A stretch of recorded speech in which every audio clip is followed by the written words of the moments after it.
Menos por um tempo, até eu me colocar em algum lugar. Mas como eu nunca fui encostado, assim que eu saí do hospital, eu comecei a procurar por emprego nos lugares aonde você vê, como é que chama aquele? Agências, né, nos classificados. Foi então que vi e consegui uma vaga de auxiliar em necrópsia. Hoje em dia, para trabalhar com isso, se não me engano, é necessário concurso público ou alguma coisa parecida. Meu trabalho era, entre aspas, simples.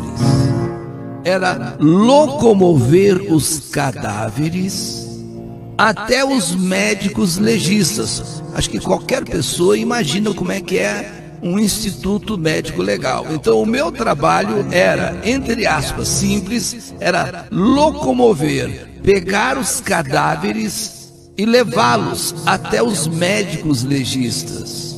E depois de passarem pelos médicos, tinha que limpá-los, arrumá-los para o funeral. E também tinha que deixar a minha sala limpa. Meu trabalho era só depois que os corpos passavam pelos médicos legistas, pois eu não podia limpá-los antes, pois se a causa-morte fosse alguma violência e eu limpasse o sangue, poderia sair os vestígios que provariam a causa da morte, né? Provas de um possível crime. Então, o meu trabalho era só depois que os corpos passavam pelos médicos legistas. Aí sim é que eu iria banhá-los, lavá-los, prepará-los. Peço desculpas aos seus ouvintes, pois esse assunto pode deixar alguns desconfortáveis. Mas eu adorava o meu emprego. Eu adorava o meu emprego. E é um emprego como qualquer outro. E eu sempre tive muito respeito pelos corpos, pelos cadáveres. Sei que é só matéria, mas ali, naquele corpo morto, naquele cadáver, naquele que as pessoas costumam chamar de defunto, naquele ali viveu alguém. Naquele corpo que agora está ali, sabe, inerte, viveu alguém, e aquela matéria merece respeito. Então eu sempre tratei os corpos com o máximo de respeito, porque ali viveu uma pessoa, naquele corpo viveu uma alma, um espírito, viveu alguém. E eu desenvolvi um vínculo especial com o meu trabalho e tinha muito carinho em cuidar dos corpos para serem velados. Eu os preparava com todo carinho, eu os preparava com todo cuidado para que depois fossem levados para serem velados. Eu nunca tive medo disso. Muitas pessoas podem estar dizendo: eu não teria coragem de fazer isso, eu não teria coragem disso, mas eu nunca tive medo de nada disso.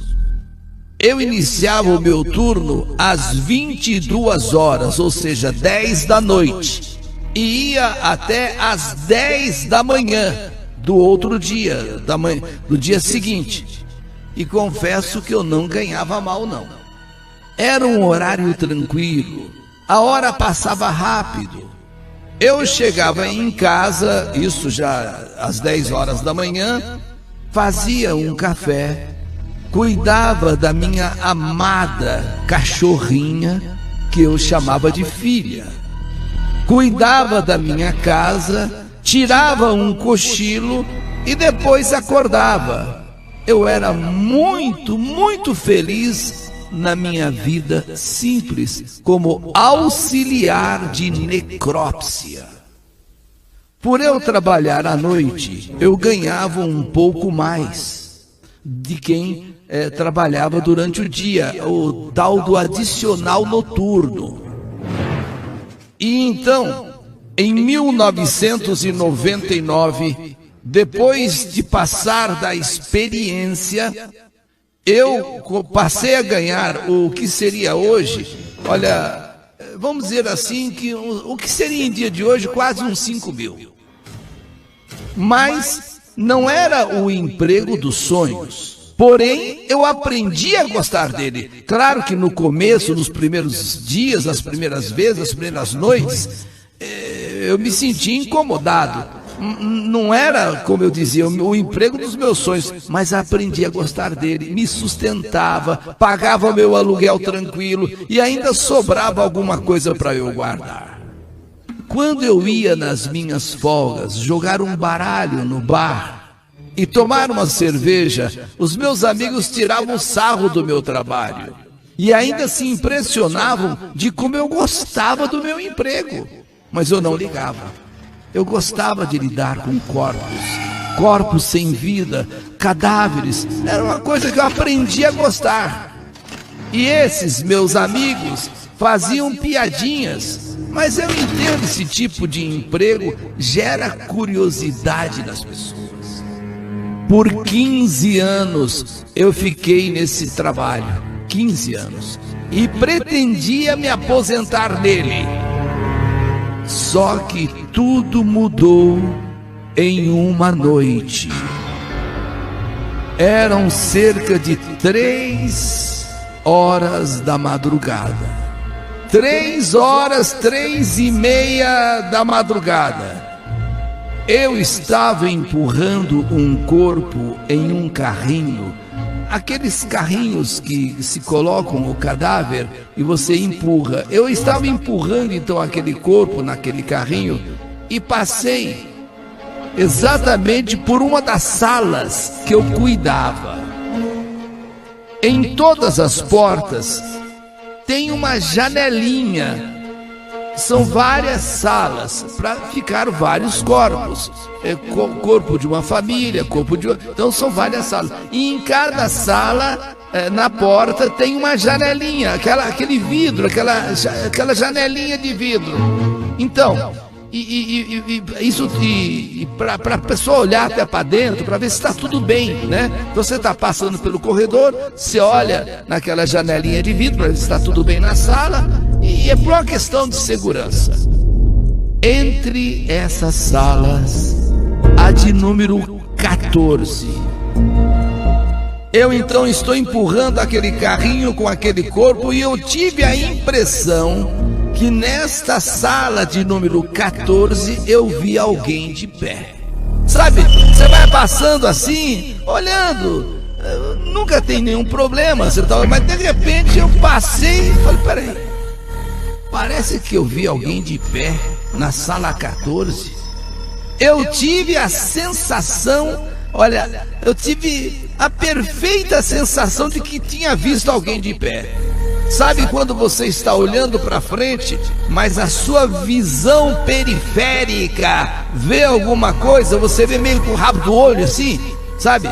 Eu estou passando, olhando, meio de lado, peraí, passei, tem alguém, eu vi alguém de pé, ou é impressão minha? Pois é, eu ainda andei mais alguns metros com o carrinho e aquele corpo, e considerei que fosse, quem sabe, outro auxiliar, ou um médico, não é? Naquela sala número 14. Então eu parei um pouco à frente e fiquei, como dizem, encafifado, pois aquela sala era a minha sala, a sala em que eu costumava ficar, número 14, e não era para ter ninguém vivo ali, só justamente essa minha sala também não tinha ninguém, nem morto nem vivo, e não era muito menos para ter vivo. Então o que eu fiz? Do mesmo jeito que eu estava com o carrinho eu voltei andando de ré para ver se eu tinha visto coisa, se era impressão minha ou se tinha alguém de pé mesmo na sala 14. Então, do jeito que eu passei, eu parei. Será que eu vi alguém mesmo de pé na sala 14? Sala 14 é a minha. Então eu voltei trazendo o carrinho comigo de ré para ver quem era. E então, quando eu olhei pela janela, eu vi um corpo de pé em cima da maca. Um corpo, um cadáver de pé em cima da maca. Eu vi. Então, quando eu passei, não foi impressão minha, não.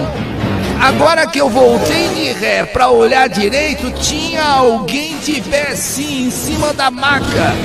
As janelas das portas, elas têm mais ou menos 30 centímetros. E quando eu olhei, realmente uma pessoa de pé em cima da maca. Porém, só consegui ver do pescoço para baixo. Um corpo nu. Uma cicatriz de abertura no tórax, provavelmente feita pelos médicos legistas. E respirando bem fundo, aquele corpo em cima da maca, eu ali naquela janela, segurando um outro corpo aqui no carrinho, e olhando pela janela, aquele corpo, um detalhe, só dava para se ver do pescoço para baixo. Na hora que eu vi, eu demorei um pouco para raciocinar, para pôr os meus pensamentos em ordem. O que é aquilo? O que era aquilo? Eu fiquei em estado de choque por alguns segundos. Quando eu voltei a ter controle no meu corpo e nos meus pensamentos, eu comecei a me afastar e acabei soltando o carrinho com aquele corpo que eu levava. Esse carrinho, quando eu soltei, acabou indo pelo corredor e bateu na parede, fez um enorme barulho. Eu fiquei estático, eu fiquei sobressaltado com aquele corpo nu sobre a maca, aquela enorme cicatriz no tórax. Eu então soltei o carrinho que eu levava com o cadáver, ele foi embora, bateu na parede, fez um barulho. E eu comecei então a gritar, porque o corpo que eu via em cima da maca não tinha cabeça, estava sem a cabeça, ele estava de pé, com aquela enorme cicatriz no tórax, em cima de uma maca de pé. Agora que eu vi que eu só enxergava do pescoço para baixo, porque estava sem a cabeça. Eu comecei a gritar, e os meus gritos ecoaram no necrotério. Os seguranças e outros assistentes vieram, não são muitos na madrugada, mas aqueles que estavam ali trabalhando vieram, e eu saí correndo e me tranquei em uma salinha. Eu só sabia gritar, chorar. Meu Deus, eu gostava tanto do meu trabalho, eu fazia aquilo com tanto amor, sem nenhum medo, sem nada, e de repente eu tô assustado, eu tô chocado. Aquele cadáver em cima da maca, com aquela enorme cicatriz do tórax, sem cabeça. Os seguranças, assustados com a minha reação e vendo que eu não abri a porta, acabaram arrombando e me tiraram daquela salinha que eu me escondi, que eu me tranquei. Eu só sabia dizer que eu queria ir embora, eu não queria ver mais ninguém. Então me levaram para um hospital dizendo que eu tive uma crise nervosa. Me levaram para o hospital dizendo que eu estava tendo uma alucinação, sei lá, e me deram um calmante para eu tomar. Eu fiquei em observação. E depois que tudo passou, eu fui liberado para ir para casa. Mas quem disse que eu conseguia ficar em minha casa. Quem disse? Eu fiquei o dia todo andando pelo centro de São Paulo, tomando café para ficar acordado e pensando no que eu tinha visto. Naquela noite, quando passou o dia, naquela noite eu só fui lá para pedir demissão. E o meu chefe não queria dar as minhas contas, pois ele gostava muito de mim. E me exigiu uma explicação do porquê, né? Do porquê. Ainda nessas alturas eu não tinha... Porque eu estava tão passado que eu não conseguia concatenar as ideias. Então ele perguntou, mas por quê? Por quê? Foi quando então eu contei para o chefe o que houve e disse que eu tinha certeza que era uma brincadeira de mau gosto de alguém.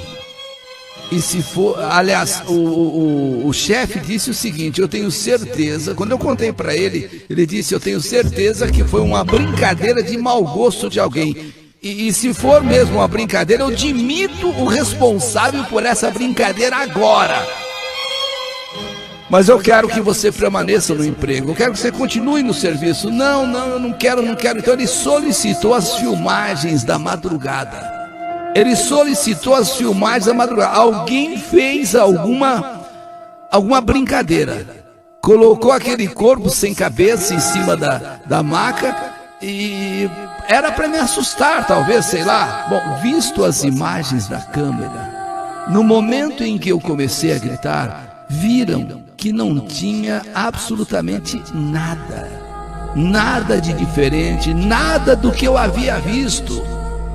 Meu chefe então perguntou se eu não estava cansado e se fiquei impressionado com alguma coisa, talvez seja pelo meu cansaço, e a minha imaginação acabou brincando comigo. Poderia ser isso, mas não foi nada disso. Eu tenho certeza do que eu vi, e mesmo com a insistência de meu chefe, eu pedi demissão do meu trabalho no IML. Não quero, não posso, não quero mais continuar aqui, acabou. E ele, com pena de mim e por gostar de mim, do meu trabalho, acabou me demitindo, mandando embora por consideração, para eu não perder meus direitos de 15 anos de trabalho. Eu pedi que ele não contasse a ninguém, não comentasse com ninguém do que houve, que dissesse apenas para os outros que eu estava passando por um momento difícil. Isso aconteceu no ano de 2013. E eu, com 45 anos, tive que voltar a morar com os meus pais, porque eu fiquei com os nervos abalados. Eu fiquei com medo, a partir daí, de dormir sozinho. Alguém pode estar dizendo, mas um marmanjão de 45 anos com medo de dormir sozinho, vocês não têm ideia do que é um trauma, de você ver um defunto de pé numa maca. Você que trabalhou ali tantos anos, que nunca viu nada, de repente, sem cabeça.